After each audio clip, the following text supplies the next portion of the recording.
மதுரையில் நடைபெற்ற கூட்டத்தில் பேசிய விசிக தலைவர் திருமாவளவன் ஓட்டு பொறுக்குவதற்காக அரசியலுக்கு வரவில்லை என்றும் கூட்டணியில் விடுதலை சிறுத்தைகள் இருப்பது பிரச்சனை என திமுக கருதினாலும் அதை பற்றி கவலைப்பட மாட்டோம், ஐ டோன்ட் கேர் என்றும் தெரிவித்தார். நாங்கள் ஓட்டு கொடுக்கிறதுக்காக பொது வாழ்க்கைக்கு வந்தவர்கள் இல்லை, எழுதி வைத்துக் கொண்டிருக்கிறோம். அவங்க என்ன நினைப்பாங்க, இவங்க என்ன நினைப்பாங்க, நமக்கு ஓட்டு வருமா வராதா, இப்படி பேசினா திமுக நம்மளை கூட்டணியில வச்சுக்குமா வச்சுக்காதா, ஐ டோன்ட் கேர். அதை பற்றி நான் கவலைப்பட்டதில்லை, கவலைப்படக்கூடியவனும் இல்லை. தொடர்ந்து பேசியவர் கூட்டணிக்கான எல்லா கதவுகளையும் மூடிவிட்டு நிற்க நான் என்ன முட்டாளா என்றும் பேசினார். ஏன் பிஜேபியோட கூட எங்களால் பேச முடியும் அப்படின்னு எல்லா கதையும் நான் திறந்து வைக்கணும். எனக்கு அது ஒரு பொருட்டே இல்லை. எல்லா கதையும் நான் காட்டுட்டேன்.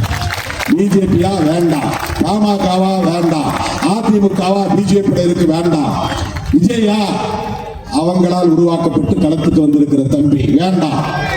எல்லா கதையும் மூடிட்டு நான் இங்க நிக்கிறேன்னா நான் என்ன முட்டாளா, விவரம் தெரியாதா? நீங்க சொல்ற மாதிரி ஏன் 4 சீட்டுக்கு 6 சீட்டு நாங்க நிற்கிறோம்?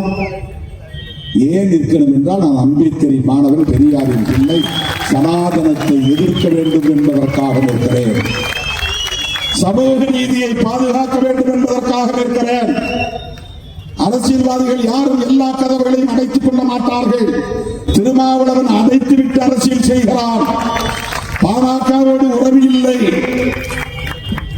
பிளே ஸ்டோர் மற்றும் ஆப் ஸ்டோரில் இருந்து பாலிமர் செயலியை QR கோடு மூலம் பதிவிறக்கம் செய்யுங்கள். செய்திகளை உடனுக்குடன் பெறுங்கள்.